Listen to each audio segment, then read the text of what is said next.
Bonjour chers auditeurs de l'ODJ Média, notre chroniqueur de l'ODJ, Adnan Benchakroun, partage son avis et sa réflexion, dans un article qu'il a intitulé « Pourquoi je n'ai rien écrit depuis 40 ans ?», qu'on écoutera ensemble dans ce podcast. Notre chroniqueur ouvre son propos par ces mots. Bonne question. Allongé sur le divan de mon psychiatre, je me retrouve face à cette interrogation qui me hante, depuis que de nombreux amis, ne cessent de soulever.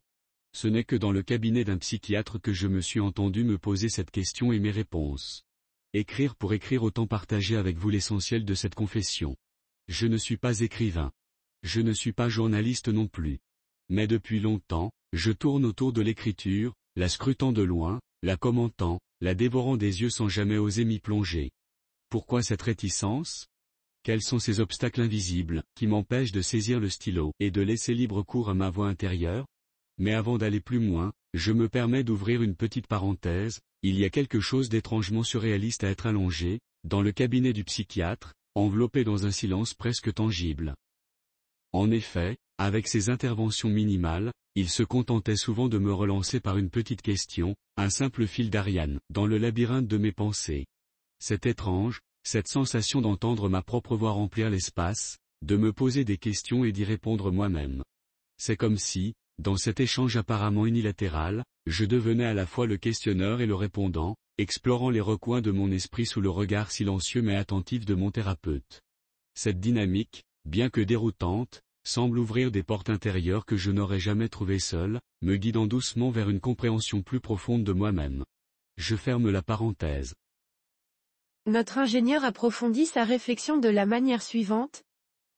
Je suis de formation scientifique, un Marocain qui, comme beaucoup de mes compatriotes, privilégie l'oral à l'écrit.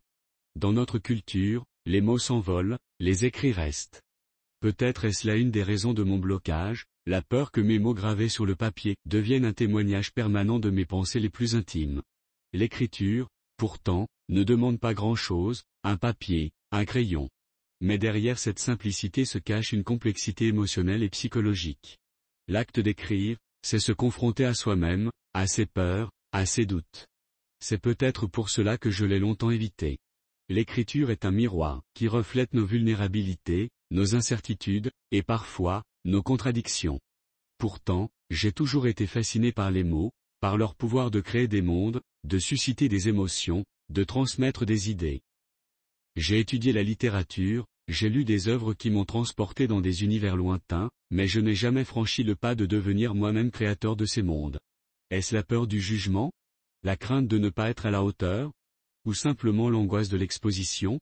Le confinement imposé par la pandémie de Covid-19 a été un tournant. Privé de mes interactions habituelles, confronté à l'isolement, j'ai ressenti un besoin impérieux d'exprimer ce que je vivais, ce que je ressentais. C'était comme si les circonstances m'avaient forcé à briser le mur que j'avais construit autour de l'écriture. Sans les distractions du monde extérieur, j'ai enfin pu me concentrer sur moi-même, sur mes pensées, sur mes émotions. Et j'ai commencé à écrire. Écrire sans modération, sans peur du jugement. J'ai découvert que l'écriture pouvait être libératrice. Elle m'a permis de mettre des mots sur mes expériences, sur mes sentiments, sur mes réflexions. J'ai exploré les causes culturelles et sociales de mon blocage, j'ai sondé les profondeurs de mon âme, et j'ai trouvé une voie que je ne soupçonnais pas. Ce voyage intérieur n'a pas été facile. Il y a eu des moments de doute, des moments où les mots ne voulaient pas venir, où les phrases semblaient vides de sens.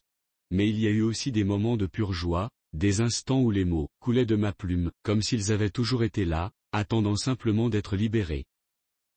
L'auteur conclut son article en ces mots. Aujourd'hui, je ne suis toujours pas écrivain, ni journaliste. Mais je suis quelqu'un qui écrit.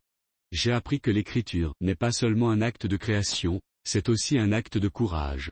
Le courage de se confronter à soi-même, de se dévoiler, de partager une part de son âme avec le monde. En fin de compte, l'écriture est plus qu'un simple assemblage de mots sur une page. C'est une fenêtre ouverte sur notre être intérieur, un pont entre notre monde intime et le monde extérieur. C'est un voyage de découverte de soi, un chemin vers la compréhension et l'acceptation de qui nous sommes. Et pour moi, ce voyage ne fait que commencer. Par Adnan Benchakroun. Merci d'avoir écouté ce podcast de l'ODJ Média, n'hésitez surtout pas à nous suivre sur nos réseaux sociaux, Instagram, Facebook, TikTok, LinkedIn et Twitter. Alors, on se dit au prochain podcast de nos chroniqueurs de l'ODJ, et à très bientôt.